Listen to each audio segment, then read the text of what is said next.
Hey, what's going on, everybody? Welcome back to Point of Attack. Gonna do another video today, again by request.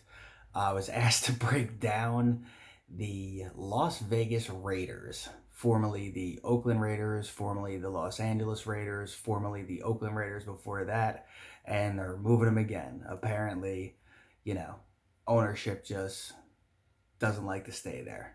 So the Davis family just keeps moving the team around until they find a home. But I think they're going to stay in Las Vegas now for a while. They built them a big, ridiculous stadium. Looks like a damn spaceship, and it's absolutely beautiful. So, moving the team there, they should have a pretty decent fan base. It's going to be interesting to see how it works having an NFL team in Vegas because, America's playground, man, you better have some good, disciplined players and coaches because there's a lot of distractions out there that can get you in trouble quick. So that's going to be interesting to see how the Raiders deal with the off the field things that go along with now being in Vegas. So yeah, let's get started. They were 7-9 last year, so they weren't a horrible team, and it was in John Gruden and Mike Mayock's first year. So if you look at what they did last year too, I think their plan was pretty simple. John Gruden went in there and was like, I want to build a team just like he had previously when he coached the Raiders, a decade ago, and he brought him to the Super Bowl a decade ago. So what they did was in last year's draft, they kept it real basic. And anybody that watched that draft probably noticed that there was a trend going on where Mike Mayock, the GM, and Gruden got together and were like, all right, we're just going to draft everybody from Clemson and Alabama that we watched play in the national championship. And that's what they did. They took a DN from Clemson in Clendon Farrell, who was an immediate impact last year, had a good year, great edge rusher. And then they took Josh Jacobs at running back from Bama. And they also took Trayvon Mullen, a cornerback from Clemson, and Hunter Renfro, a wide receiver from Clemson.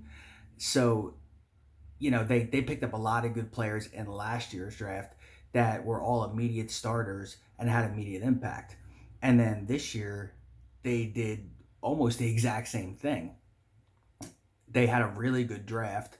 They started off by taking Henry Ruggs from Bama, the wide receiver, the speed demon. This kid ran a 4.2 at the combine, and it was the easiest looking 4.2 I had ever seen in my life. It looked like he was barely even striding. And the funny thing was, apparently that's a slow time for him.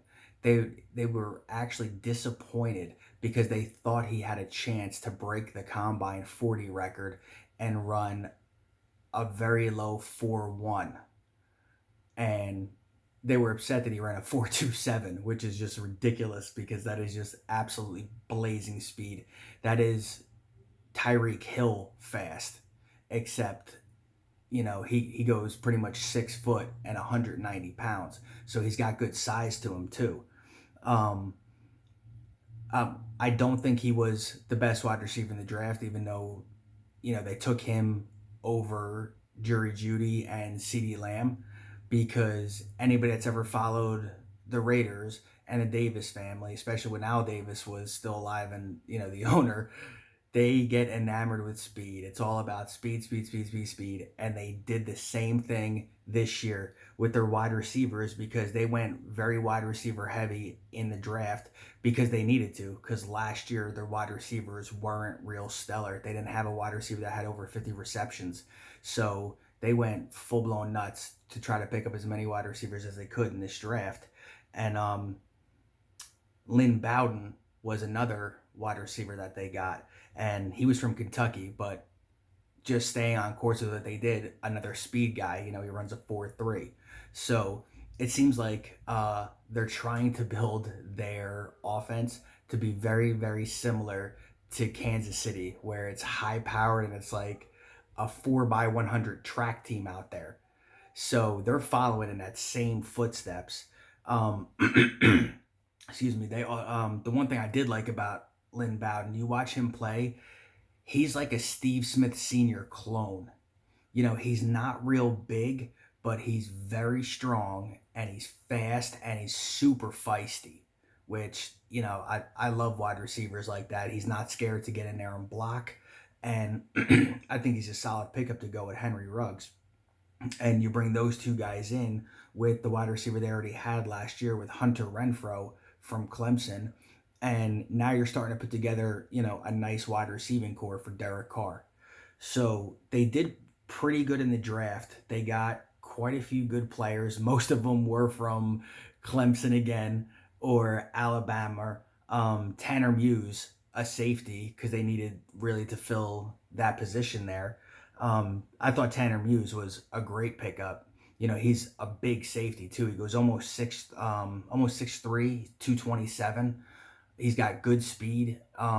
He's got kind of tight hips. He doesn't roll his hips real well when it comes time to open and run with the guy. So they're going to have to work on that, but he is a thumper. He will lay the wood down.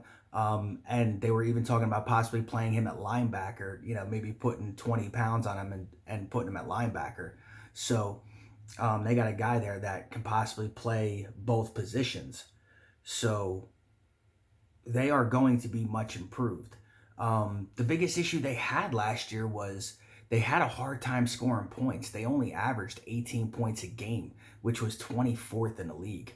And they were outscored over the course of the season 344 to 315. So the defense wasn't bad. They were only giving up about 20 points a game, but they were only scoring 18 points a game, which, you know, it's really odd because when you look at the kind of year that Derek Carr had, you know, he threw for 4,000 yards and he had 21 touchdowns and only 8 interceptions. So he had a very, very solid year. And Josh Jacobs, the running back, rushed for 1,150 yards as a rookie. But I believe he only had, I think it was 7 touchdowns. So, you know, the issue was they were able to move the ball up and down the field. They had serious issues when they got inside the red zone. They just couldn't punch the ball in. So, you know, that's something that they're really going to have to address this year. Their number one wide receiver was their tight end. And, I mean, Darren Waller is a monster of a tight end. You know, he's 6'6", 250. He's got phenomenal speed. He had 90 receptions last year, and he had 1,145 yards. But, again, he only had 3 touchdowns. So they got to figure out a way to put the ball in the end zone this year because if you can't score, you can't win. I mean, it's that simple. And as dumb as it sounds, it really is that simple. You know, score points, you're going to win the game. But you have to score more than 18 unless your defense is only giving up, you know, 12, 13 points a game. And their defense, it is good, but it's like middle of the pack good. I believe they were ranked 15th in the league. So they really are right at the middle of the pack. And they only gave up 20 points last year a game, which, you know, isn't bad. And I think they're going to be improved because the pickups that they did make with the draft and in free agency, they're going to be able to keep it right around that mark. So them being 7-9 last year, I can see that easily flopping and them being 9-7. The biggest issue that they have and their road to the playoffs is the fact that they play in the same division as the Super Bowl champs. So you gotta think they're probably not going to win that division. Now, the one good thing is they play in the AFC. And last year, the AFC only had 6 teams that played above 500. So this year, with the expansion of the playoffs and adding a 7th team, at 7-9, they would have been that 7th team last year. So they can make the playoffs as a wild card.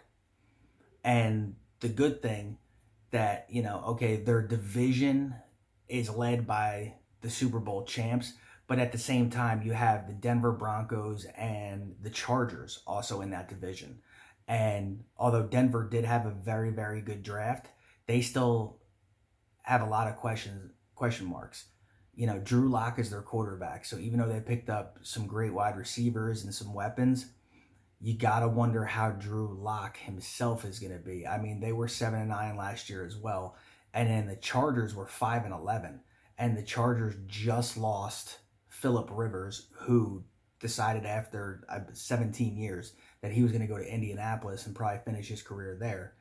And the Chargers, turned around and they drafted a rookie quarterback with Justin Herbert. So I wouldn't expect a whole lot out of the Chargers. So that's a good thing. And Denver also, you don't know what to expect from them. So Oakland is in a good spot in their division because they could finish second.